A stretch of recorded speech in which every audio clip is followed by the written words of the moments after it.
कितने मामले आए हैं और क्या स्टेटस है? कोरोना में पिछले 4 दिनों में हमारे पास शहर में 2 केस हैं और एक केस अभी कल ही डबवाली में रिपोर्ट हुआ है।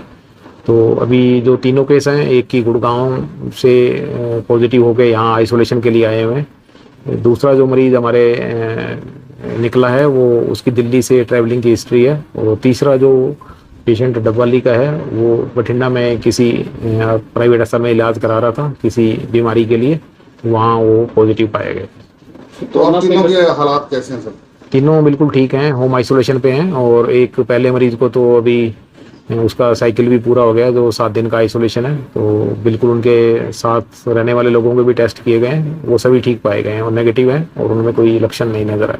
दिल्ली और हरियाणा की बात की जाए तो लगातार कोरोना के केस बढ़ रहे हैं, ऐसे में आप लोगों को किस तरह के निर्देश देंगे ताकि वो सावधानी बरतें? अभी जो कोरोना का जो एप्रोप्रिएट बिहेवियर है पिछले हर इस चरण में हम देखते आए हैं, जिससे लोगों से थोड़ा सा भीड़ भाड़ के इलाकों में जाने से बचें। और कहीं उनको लक्षण लगें, कहीं भी तेज बुखार के, ज़्यादा खांसी जुकाम की शिकायत हो तो वो अपना ज़रूर टेस्ट करवाएं और भीड़ भाड़ के इलाकों में जाने से बचें। यही सबसे ज़्यादा जरूरी एहतियात कदम। टेस्ट और उपचार के लिए सिविल हॉस्पिटल में किस तरह के प्रबंध किए गए?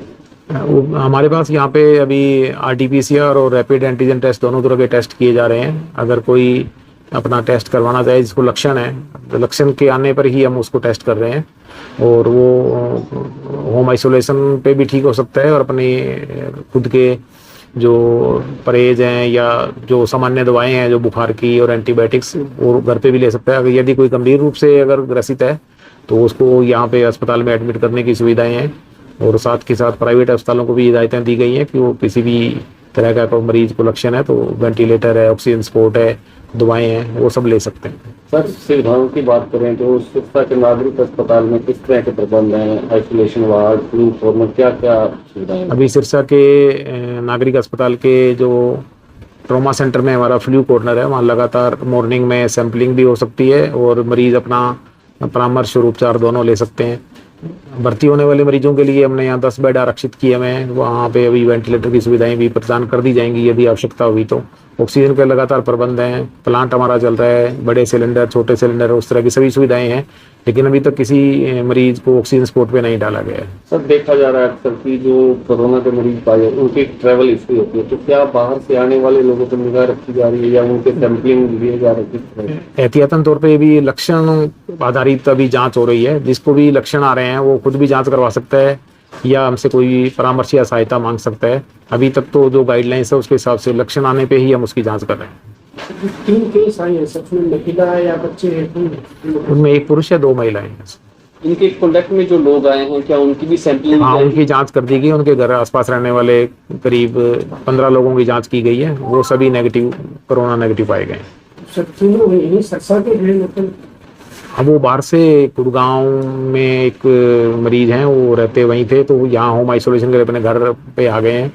और दूसरा मरीज सिरसा का है, तीसरा डबवाली का है जो बठिंडा में इलाज ले रहा था। तो अभी जो कोरोना से जो मरीज आ रहे हैं या कोई संदिग्ध हैं तो उनकी सैंपलिंग के क्या प्रबंध किए गए?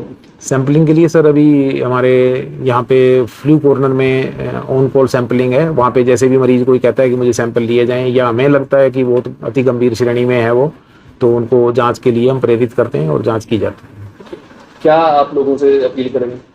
लोगों से यही अपील है कि यदि उन्हें कोई खांसी, बुखार, जुकाम और कोरोना संबंधित अगर लक्षण घर में, परिवार में पाया जाता है तो उसकी तुरंत जांच करवाएं और उनको जो रहने के लिए उचित और आइसोलेटेड स्पेस दे दिया जाए ताकि वो और भीड़ भाड़ के इलाके में उनको ना भेजें और वो घर पे ही आराम करें और हफ्ते 10 दिन के अंदर वो ठीक हो जाते हैं। कोरोना प्रभाव ज़्यादा पहले देखा गया था, बच्चों में और बुजुर्गों में आया गया था, अब कैसे? अभी भी सस्पेक्टेड श्रेणी तो वही है जिनकी इम्यूनिटी लो है या बहुत ज़्यादा ओल्ड एज में है या बहुत छोटे बच्चे हैं जिनकी इम्यूनिटी कम है या कोई गंभीर बीमारी से पहले ही पीड़ित हैं, गुर्दे की बीमारी से हैं, डायबिटीज़ से, हाइपरटेंशन से, और जिनकी इम्यूनिटी कम है वो लोग ज़्यादा इसके प्रभाव में आने के उनके ज़्यादा आसार रहते हैं। तो सर, गाइडलाइन क्या जारी हुई है? किस तरह की गाइडलाइन? मास्क पहने या भीड़ भाड़ से दूर रहें? तो लोगों से इसमें अभी लोगों को प्राथमिक तौर पे स्वयं ही अभी दूर रहने के लिए कहा गया है और सरकार की तरफ से पाबंदियां अभी कोई नहीं लगाई गई हैं जिसके कारण कि भीड़ भाड़ वाले इलाकों पे रोकथाम या मास्क पहनने की अनिवार्यता, ये सब चीज़ें अभी गाइडलाइंस सरकार की तरफ से जारी नहीं की गई। सर पहले डोज लगी थी, बूस्टर डोज, उसके बाद बुजुर्ग भी केस आ रहे हैं सर। इसके अंदर की जो कोविड वायरस है वो लगातार अपना प्रारूप बदल लेता है, जिसके कारण वो नई उसकी म्यूटेशन होके उसका नया वेरिएंट आ जाता है। वो वेरिएंट बार बार जैसे कुछ असर डालता है और फिर इम्यूनिटी जिनकी बेटर है वो आराम से ठीक हो जाते हैं, और वेरिएंट के जो बदलने के कारण ही ये थोड़ा दोबारा फिर कुछ समय के लिए आ जाता है। हमारे रहते आप बेरोजगार क्यों हैं? सरकारी नौकरी की सबसे अच्छी तैयारी, सबसे अच्छे अध्यापक, सबसे कम फीस, हरियाणा का नंबर 1 कोचिंग सेंटर ICS